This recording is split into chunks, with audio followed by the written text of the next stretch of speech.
Nós vamos conversar agora com o geólogo Pedro Cortes para tentar entender o que aconteceu com esse desprendimento de terra na região da Lagoa de Furnas, em Capitólio, um ponto turístico extremamente importante. Agradecer demais ao Lucas Cata Preta. Lucas, qualquer atualização, por favor, fique à vontade aqui para nos chamar no Band News TV. Obrigado, bom trabalho para você aí em Belo Horizonte.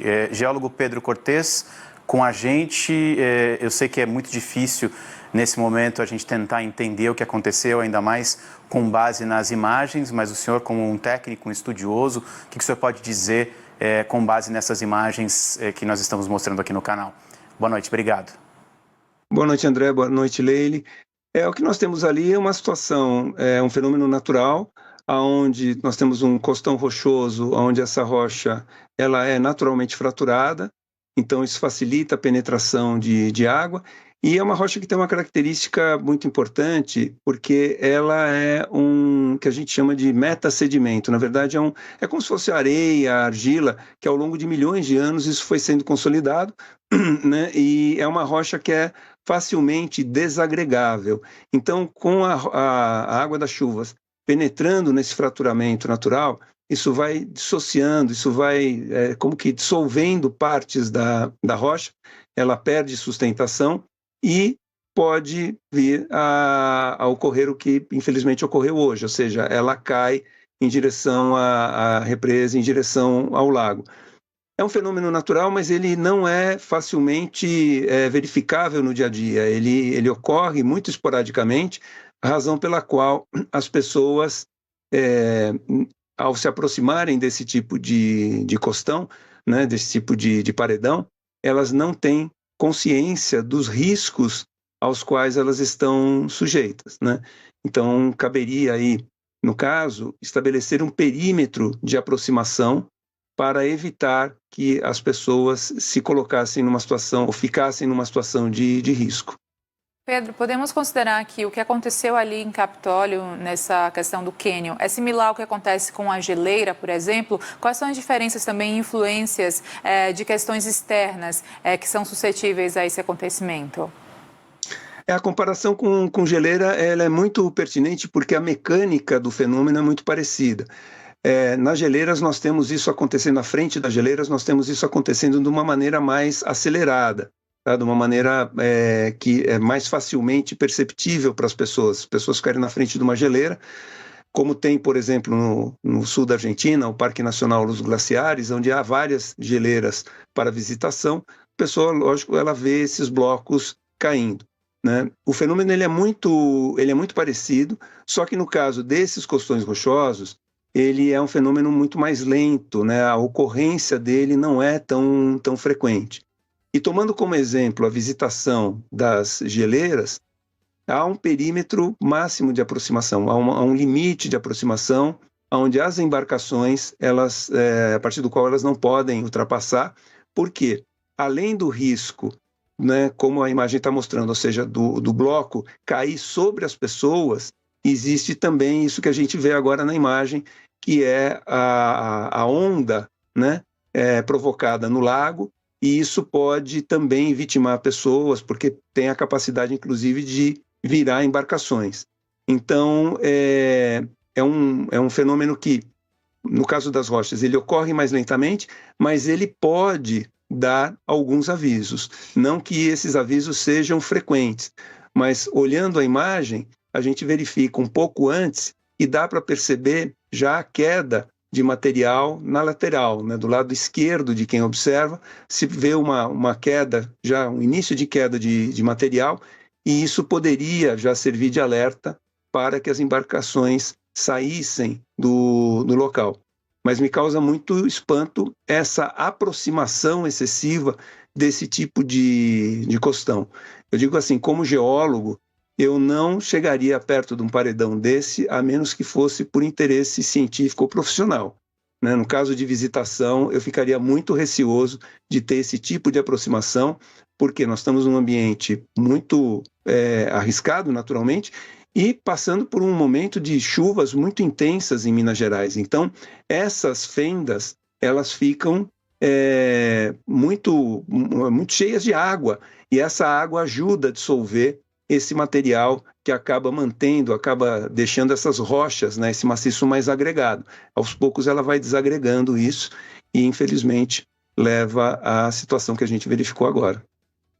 Acabou de falar, são 3 pontos, né? O primeiro deles tem muito tempo que existe esse passeio, há muitos anos, e jamais aconteceu, e eu não tenho conhecimento de ter um perímetro prévio, de que essas embarcações que a gente vê estejam avançando algum tipo de perímetro pré-determinado. O segundo importante é, se você ficar de longe, né, professor, não muda em muita coisa a visão maravilhosa desse lugar. Você não precisa se aproximar tanto como estão aproximadas essas embarcações. Repito, a gente não tem conhecimento, e agora há pouco a gente ouviu uma entrevista coletiva com a Defesa Civil e Bombeiros de Minas Gerais, eles não têm essa informação se havia um perímetro, se essas embarcações que foram atingidas estavam, de alguma maneira, de forma irregular por lá. Mas acho que tem o terceiro ponto que o senhor citou também, que Minas está sendo atingida por tempestades, por temporais, por chuvas muito acima da média do período, né? Então, se não tinha esse perímetro, se não vai ser criado esse perímetro para a segurança das pessoas, dos visitantes, que nessa época do ano também se crie esse perímetro, não? Veja, André, o importante é considerar o seguinte: esse tipo de situação, ela pode ocorrer mesmo em épocas secas, porque essa rocha ela vai se desagregando não só pela ação da água, que é muito intensa hoje, mas também pelo vento, pela alternância de temperatura. Então você às vezes tem dias muito quentes, noites mais frias, essas fraturas elas vão se dilatando, se contraindo, então vão aumentando a sua extensão. Então é só para servir de alerta, para que as pessoas de repente pensem, hoje eu estou numa semana com sol, está tudo tranquilo, eu posso me aproximar. Não deve se aproximar em nenhum momento. Normalmente, quando se existe um perímetro de aproximação, isso é sinalizado por meio de correntes. Talvez algumas pessoas já tenham visto, né, em alguns lagos, reservatórios, áreas com uma corrente atravessando, placas, né, para evitar exatamente que embarcações ultrapassem um determinado limite, porque senão elas vão se colocar em alguma situação de risco. Então é muito importante que isso também seja colocado. E o que você disse inicialmente, André, é que efetivamente a pessoa apreciando de longe, ela vai conseguir usufruir muito bem da paisagem e talvez até melhor do que a pessoa que chegue muito próximo, porque ela vai ter uma noção de conjunto, né, de todo aquele cenário natural, das belezas que estão ali. Eu entendo que é normal a pessoa querer se aproximar, querer tocar, querer chegar próximo, porque são situações, né, são locais muito bonitos, mas são locais de risco. E é importante que as prefeituras elas deixem isso sinalizado para que as pessoas elas não se aventurem além de um determinado ponto e se coloquem numa situação de risco de... Agora, quando a gente fala dessas formações rochosas através dessas rochas sedimentares, existe uma influência também na questão de profundidade, também a altura que essas rochas podem atingir para ser maior ou menor risco ali iminente, como foi o caso de Capitólio? Veja, se a gente se aproximasse de uma margem rochosa, mas essa margem tem uma altura pequena, por exemplo, 2 metros, alguma coisa assim, esse tipo de situação, lógico, pode ocorrer o abatimento, né, a queda de um bloco ou outro, mas muito longe de causar esse tipo de desastre. Então, quanto maior a altura do paredão, maior o risco. E nós temos isso na região do Capitólio, por exemplo, nas falésias do Nordeste, né, que são belíssimas e as pessoas se sentem atraídas por se aproximar, mas o material que está ali pode cair, né, um material facilmente desagregável, né? Temos os canyons belíssimos também, maravilhosos no Rio Grande do Sul, né, que permitem a visitação. Então nós temos na parte superior dos canyons, tem sinalizado, tem passarelas, é uma visitação extremamente segura. E na parte inferior, que seria o equivalente a isso, não tem lagos, mas tem cursos d'água, nós temos a proibição da visitação sem guias especializados. Então, a pessoa não poderia entrar nessas áreas sem um guia especializado. Mas, eventualmente, isso pode acontecer por falta até de sinalização, por falta até de explicação, tá? E as pessoas acabam se colocando numa situação de risco. Recentemente, aqui em São Paulo, nós tivemos um grupo de cerca de 60 pessoas que quis subir o Pico dos Marins, que é uma trilha dificílima, cujo acesso só é permitido com guias, né? Mas obviamente que não dá para fiscalizar o tempo todo. Uma parte dessas pessoas acabou por desistir e uma outra parte, cerca de 32 pessoas, acabaram por pedir resgate ao Corpo de Bombeiros durante a madrugada, porque elas estavam na chuva, sem ter nenhum tipo de suporte, de abrigo, e com temperaturas muito baixas, tendo em vista que o pico ele chega a 2.400 metros. Então, às vezes, as pessoas se colocam nessa situação de risco, não porque as pessoas queiram passar por isso, né? É lógico que o risco envolvido em algumas atividades, ele sempre tem algum atrativo, tá? Mas esse risco, ele tem que ser dimensionado, ele não pode ser excessivo, e nas situações onde a pessoa não deve chegar sem uma orientação adequada, sem um acompanhamento adequado, isso tem que ser bem sinalizado.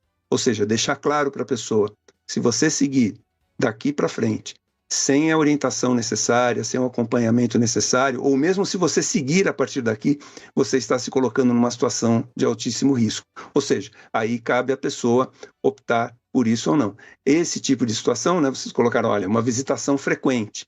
Me espanta o fato de essa proximidade com o costão ser muito, muito pequena, né? As pessoas chegam muito próximo do costão. O fato de não ter acontecido acidentes antes, ótimo, mas isso não impede que esses acidentes venham a ocorrer como ocorreu hoje e que, infelizmente, voltem a ocorrer no futuro. E o que eu falei agora há pouco, né? A partir de agora é tentar aprender, tirar lição para que isso não ocorra mais uma vez. O trabalho continua, vai continuar. Tomara que o número de mortos não aumente. Por enquanto, 6 pessoas mortas, cerca de 20 pessoas foram relatadas desaparecidas, outras dezenas de pessoas feridas, mas agora a nossa conversa tem que ser nesse sentido de que não aconteçam novas tragédias nesse lugar e em outros lugares parecidos. O senhor citou alguns. Além de colocar um perímetro, de delimitar um perímetro para diminuir o risco, aí muito próximo também a um mirante, que outras lições a gente pode tirar dessa tragédia? Bom, sempre que a pessoa for visitar algum local, como um costão rochoso, cachoeiras, ela sempre tem que ficar muito atenta, porque, por exemplo, as cachoeiras, principalmente no período de chuvas, elas estão sujeitas às chamadas cabeças d'água. Ou seja, às vezes você tem uma chuva muito longe, né, uma chuva intensa muito longe, esse volume de água ele vai descendo, né, um volume muito impressionante, uma alta velocidade, vai descendo, né, pelo rio, e quando chega na cachoeira, ele provoca ali um acidente muito sério. Frequentemente isso é relatado, infelizmente, as pessoas estão ali tranquilamente nadando, né, numa cachoeira, e elas não se dão conta de que isso pode acontecer, porque às vezes é um fenômeno que acontece a vários quilômetros, essa chuva, e quando a pessoa percebe o volume de água, já não há tempo para escapar. Então, é muito importante, quando a pessoa for num ambiente natural, né, for visitar costões rochosos, cachoeiras, cânions, que ela busque informação com antecedência sobre quais são os riscos envolvidos nessa prática e, se for o caso, busque o auxílio de uma agência responsável, e aí é facilmente verificável, né, a idoneidade dessas agências, porque a farta informação disponível na internet, com avaliações que outros clientes já fizeram, né, o tipo de informação que ela disponibiliza sobre as atividades que vão ser praticadas. Por exemplo, nós temos agências no Brasil que são certificadas com ISO, né, a certificação internacional ISO relacionada à segurança. Então, isso já dá uma garantia adicional, né, muito importante para os clientes, no sentido de que há uma preocupação grande com a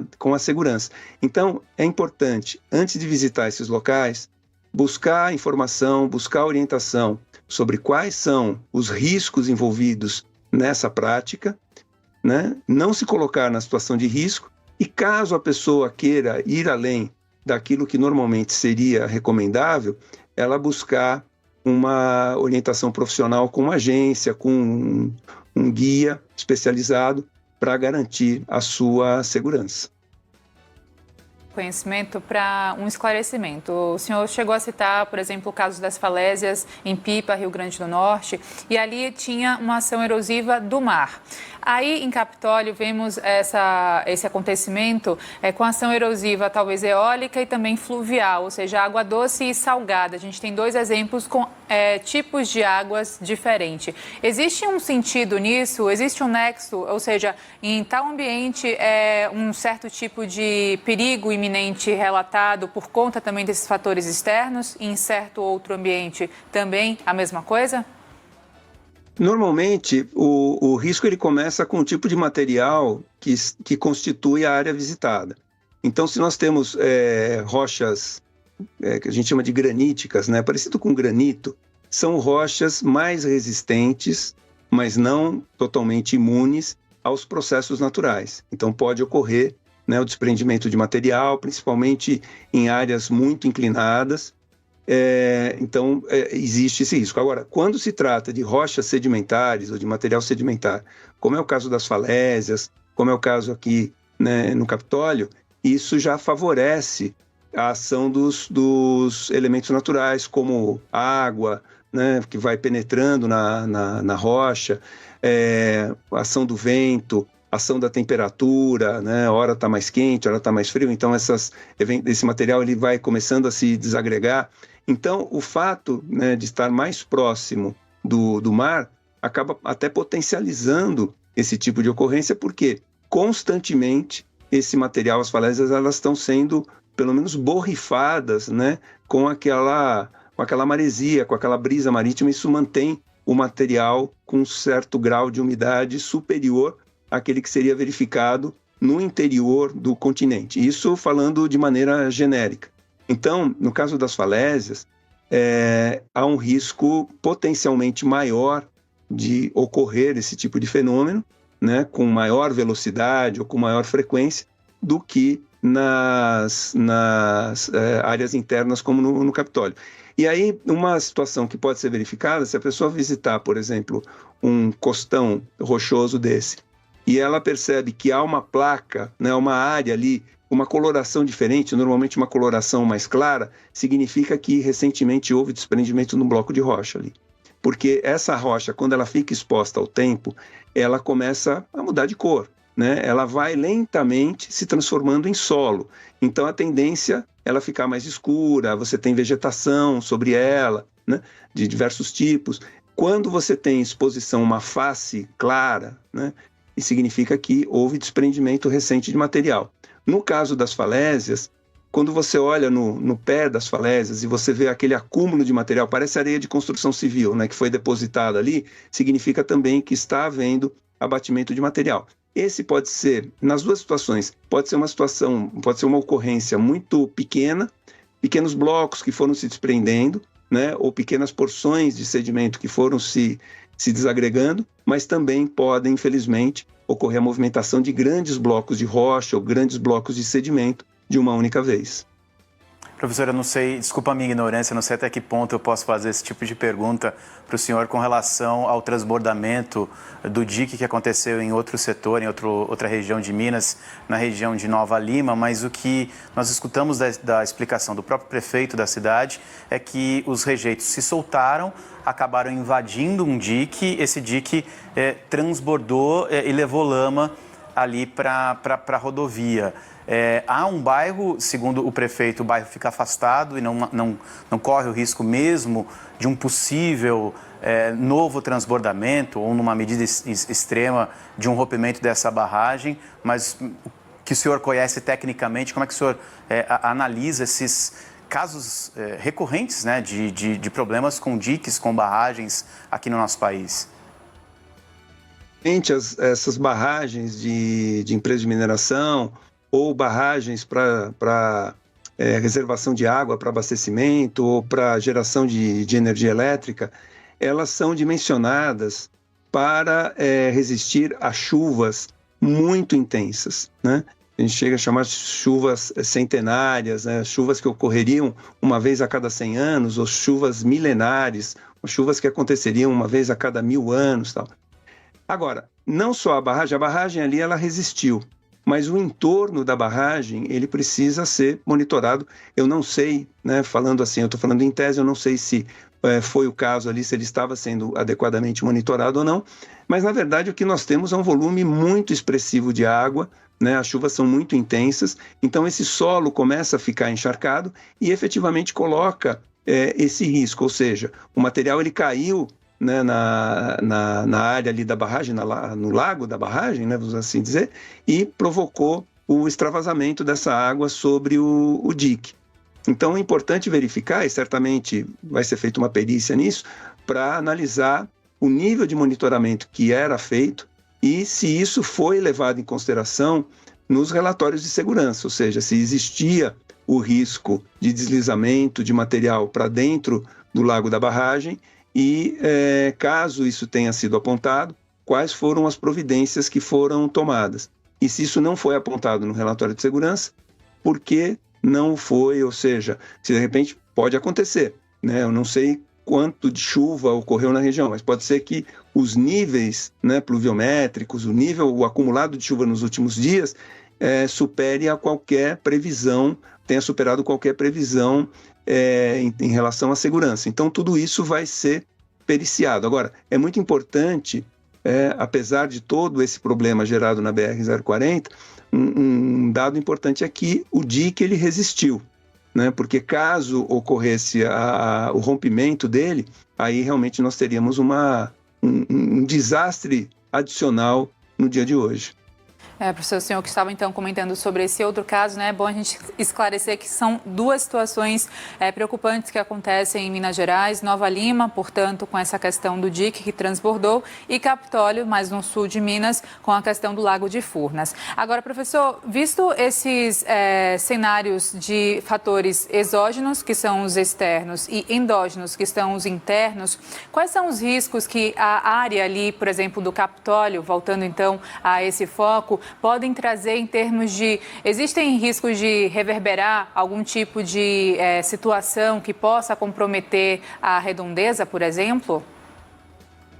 Não, o que me parece ali é que não é uma área, o entorno não é habitado.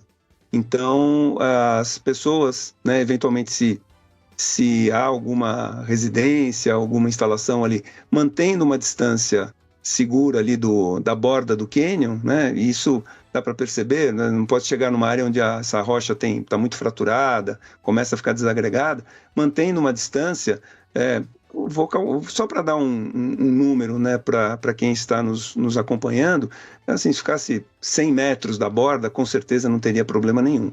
Então, como não é uma área habitada, eu não vejo maiores repercussões para as pessoas, a não ser aquelas, infelizmente, que estavam visitando o local naquele momento. Mas, eventualmente, em outras situações, né, onde nós temos costões e, eventualmente, instalações, sejam hoteleiras, sejam de turismo, ou mesmo pessoas que morem próximas, aí é uma questão de se avaliar, caso a caso, se a proximidade com a borda ela não pode trazer algum tipo de insegurança face principalmente a volumes significativos de chuva, né?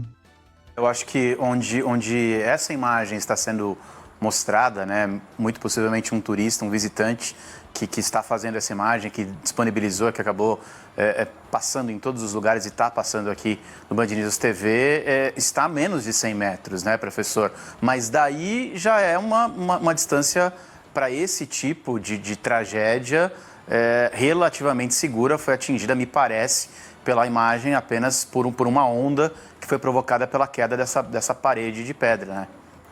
Olha, André, o que chama muito atenção nessas imagens é que mesmo diante da queda de material, né, como eu falei, do lado esquerdo de quem observa, antes desse grande bloco cair, já tinha material caindo. E as lanchas, elas aparentemente não manifestaram nenhum movimento de evasão, né? Assim, vamos sair daqui, tá caindo, começou a cair do lado esquerdo. Não que isso, obviamente, fosse resolver a situação, mas poderia minimizar, ficar atento a esses sinais. Mas realmente me causa espanto essa aproximação excessiva ao costão. Quer dizer, a pessoa pode, muitas vezes, estando a uma boa distância, ter uma visão muito melhor do conjunto do que chegando, né, junto à parede. É mais ou menos como, né, claro, guardadas as devidas proporções, é como a pessoa examinar a Foz do Iguaçu à distância para você ter ideia de todo aquele conjunto, ou você chegar muito próximo, né? Você vai ter um outro tipo de experiência, mas talvez em termos visuais, em termos perceptivos, não seja tão boa quanto você apreciar isso à distância. Ou seja, você não precisa tocar na rocha para que a experiência seja diferenciada, né? Porque muitas vezes é o que nós temos aí. A pessoa chega muito próximo e fica numa situação de altíssimo risco. Sim, né? Há uma cachoeira lá, mas não precisa também se banhar da cachoeira para observar a beleza dessa cachoeira. O professor chamou a atenção, a gente tem inclusive um vídeo que a gente colocou mais cedo com áudio de as pessoas alertando para essas quedas, né, de algumas pedras, algumas de terra um pouco antes. Esse alerta começa mais ou menos 1 minuto e 10, 1 minuto e 15 segundos antes de esse grande bloco acabar desabando, mas eu não sei se as pessoas que estavam nessas embarcações mais próximas não ouviram, se elas ouviram e não entenderam o que estava acontecendo, porque quando a gente observa o vídeo, 1 minuto e 10, 1 minuto e 15, parece muito tempo, parece um tempo suficiente para as pessoas se darem conta do perigo que estava por vir, mas ali na hora, no momento, com barulho, com gente falando, gritando, acho que não deu para observar, não deu para entender, né, professor? André, eu não tinha tido tempo de observar a duração desse sinal, mas é importante isso que você mencionou, porque se as pessoas começaram a alertar com 1 minuto de antecedência, talvez um pouco mais, um pouco menos, já seria, caso esse aviso tivesse sido percebido, ou caso as pessoas que estavam ali próximas, né, percebessem esses sinais, elas poderiam ter se retirado do local e aí talvez, né, ou provavelmente escapando dessa tragédia, ou seja, teria acontecido, né, a queda do bloco, mas com consequências muito menores. Mais cedo, o professor Paulo Afonso Luz, geotécnico, chegou a entrar aqui conosco, trouxe contribuições diversas e ele falou sobre a possibilidade, até preventiva, de uma certa análise na parte de cima ali dessa formação rochosa. Ele falou também que geotécnicos, geólogos são parceiros aí nesse sistema, né? A gente sabe que é uma ação multidisciplinar nesse sentido, desde a Defesa Civil até especialistas técnicos como o senhor, por exemplo. Em termos de estudos de prevenção, quais são as diretrizes que um geólogo pode contribuir, então, em termos de se situar na situação ali? Bom, basicamente, ele pode verificar na parte superior a extensão desse fraturamento, né, na rocha, e dependendo da dimensão disso, ele já pode avaliar o risco desses blocos eles se abaterem. Pode verificar também a questão da drenagem, ou seja, se tem possibilidade de entrada de muita água nessas fraturas. Verificar se não houve, né, se não ocorreu aí algum abatimento recente, né, porque isso é perceptível devido à mudança de coloração da rocha. A face exposta ela acaba ficando muito mais clara, né, a face recentemente exposta. E aí tem um detalhe importante, eu estava vendo na imagem aqui, porque quando esse bloco ele sai, a rocha que está atrás dele já está com uma coloração parecida.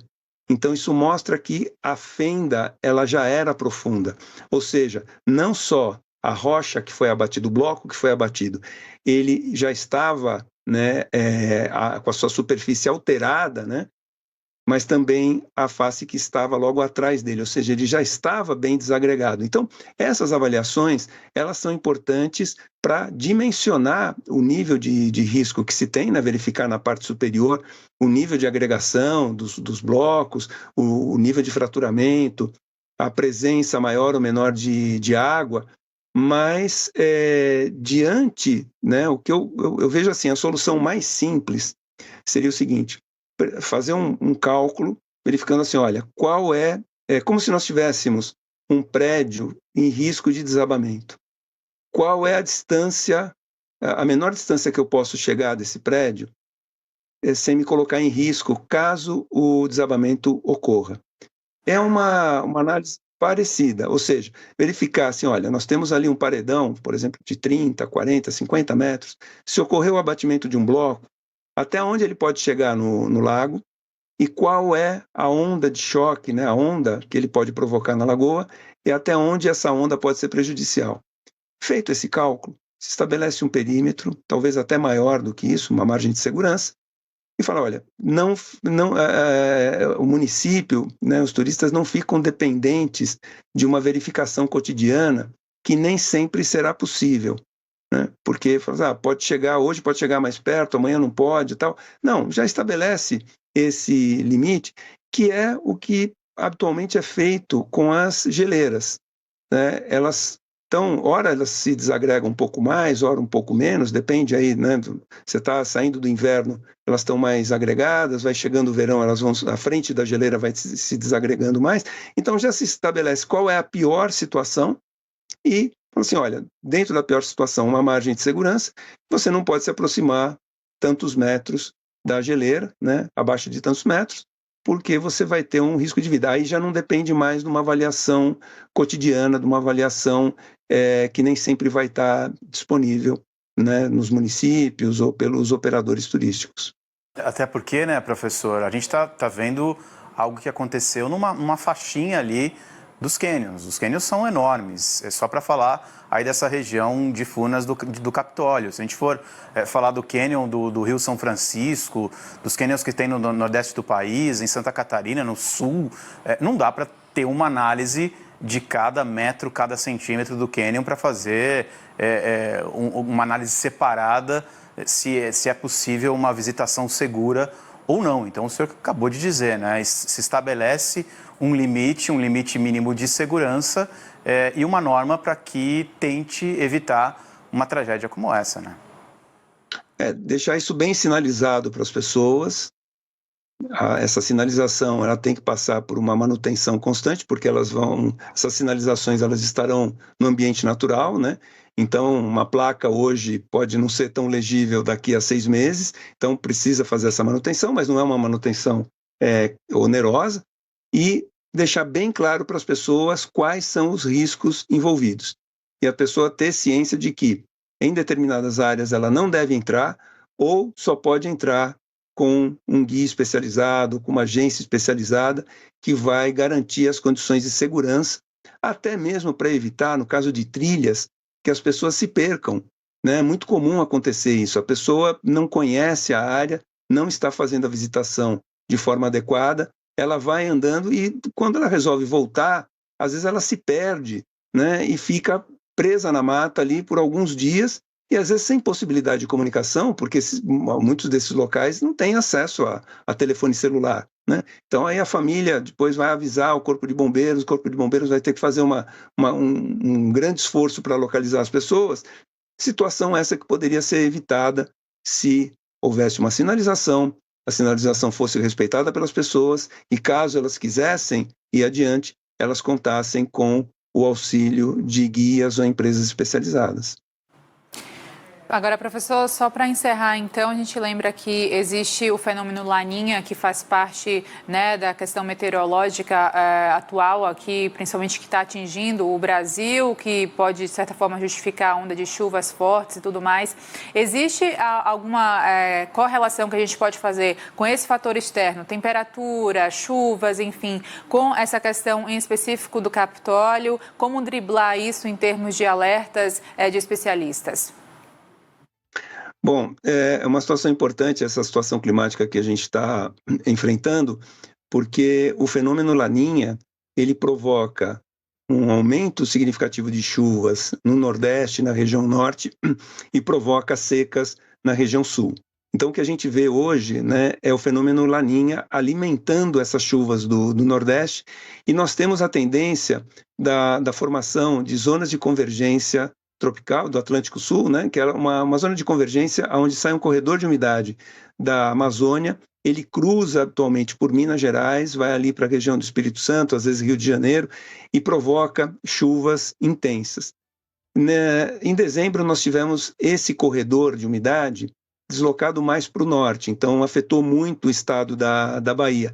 E agora ele volta para uma situação, vamos dizer assim, habitual.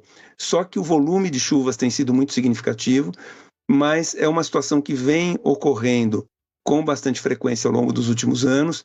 Basta verificar, né, as chuvas que ocorreram em Belo Horizonte em anos passados, né, volumes muito expressivos.